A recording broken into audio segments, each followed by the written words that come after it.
ನಮಸ್ತೆ ಕರ್ನಾಟಕ. ಇವತ್ತು ನಿಮ್ಗೋಸ್ಕರ ಇನ್ನೊಮ್ಮೆ ಗುಡ್ ಚಾಯ್ಸ್ ಇಂದ ಒಂದು ಆಫರ್ ದಲ್ಲಿ ಬಿಗ್ ವೆಹಿಕಲ್ ತಗೊಂಡಿದ್ರಿ. ಮಾರುತಿ ಸುಜುಕಿ ಕಂಪನಿಯ ಮಾರುತಿ ಸುಜುಕಿ ಇಕೋ 7 ಸೀಟರ್ 2019 ಮಾಡಲ್, ಸೆಕೆಂಡ್ ಓನರ್, ಪೆಟ್ರೋಲ್. ಬರೇ ರನ್ನಿಂಗ್ 40,000 ಆಗಿದೆ. ಪ್ರೈಸ್ ಬರೀ ನಿಮಗೆ 4,30,000 ಆನ್ ಟೇಬಲ್. ಸ್ಲೈಟ್ಲಿ ನೆಗೋಷಿಯಬಲ್ ಮಾಡ್ಕೊಡ್ತೀನಿ. ಬನ್ನಿ ವೆಹಿಕಲ್ ಬಗ್ಗೆ ಸ್ವಲ್ಪ ಡೀಟೇಲ್ಸ್ ಅಂತ.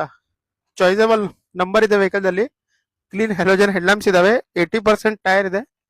ಇಂಟೀರಿಯರ್ ನೋಡ್ರಿ scratch less, clean and neat interior. Power steering, safety precaution ದಲ್ಲಿ ಒಂದು ಏರ್ ಬ್ಯಾಗ್ ಬರ್ತೈತಿ ವೆಹಿಕಲ್ ದಲ್ಲಿ. 7 ಸೀಟರ್ ದಲ್ಲಿ ವೆಹಿಕಲ್ ಇದೆ ನೋಡ್ರಿ. 7 ಸೀಟರ್ ಇದೆ ಸರ್. ಈ ವೆಹಿಕಲ್ ನೀವು ಫ್ಯಾಮಿಲಿಗೋಸ್ಕರ ಬಿಸ್ನೆಸ್ ಪರ್ಪಸ್ ಯೂಸ್ ಮಾಡಬಹುದು. ಬಿಗ್ ವೆಹಿಕಲ್ ಮಾರ್ಕೆಟ್ ದಲ್ಲಿ ಸಿಗ್ತಾ ಇಲ್ಲ, ಲಿಮಿಟೆಡ್ ಸ್ಟಾಕ್ ಇದೆ. ನಿಮ್ಗೋಸ್ಕರ ತಂದಿನಿ ಸರ್. ಬರೀ 1,00,000 ರೂಪಾಯಿ ತಗೊಂಬನ್ನಿ. ವೆಹಿಕಲ್ ಮೇಲೆ ಫುಲ್ ಲೋನ್ ಮಾಡ್ಕೊಡ್ತೀನಿ. ನಿಮ್ದು ಹಳೆ ವಾಹನ ಇದ್ರೆ ತಗೊಂಬನ್ನಿ, ಅದಕ್ಕೂ ನಾನು ಎಕ್ಸ್ಚೇಂಜ್ ಮಾಡಿ ಬೆಸ್ಟ್ ಪ್ರೈಸ್ ಬೆಸ್ಟ್ ಆಫರ್ ಮಾಡ್ಕೊಡ್ತೀನಿ. ನಿಮ್ ಪಾರ್ಕ್ ಅಂಡ್ ಸೇಲ್ ವೆಹಿಕಲ್ ಇದ್ರೆ ತಗೊಂಬನ್ನಿ, ಅದು ನಾನು ಸೇಲ್ ಮಾಡ್ಕೊಡ್ತೀನಿ. ಪ್ಲಸ್ ನಮ್ಮ ಇನ್ಸ್ಟಾಗ್ರಾಮ್ ಚಾನಲ್ ಮುಖಾಂತರ ಬಂದ್ರೆ ಸ್ಪೆಷಲ್ ಡಿಸ್ಕೌಂಟ್ ಮಾಡ್ಕೊಡ್ತೀನಿ. ಸ್ಕ್ರೀನ್ ಮೇಲೆ ನಂಬರ್ ಇದೆ, ಕಾಂಟ್ಯಾಕ್ಟ್ ಮಾಡಿ ಬನ್ನಿ, ವಿಸಿಟ್ ಮಾಡಿ. Good choice car, Ashok Nagar, Belagavi. ನಮಸ್ತೆ ಕರ್ನಾಟಕ.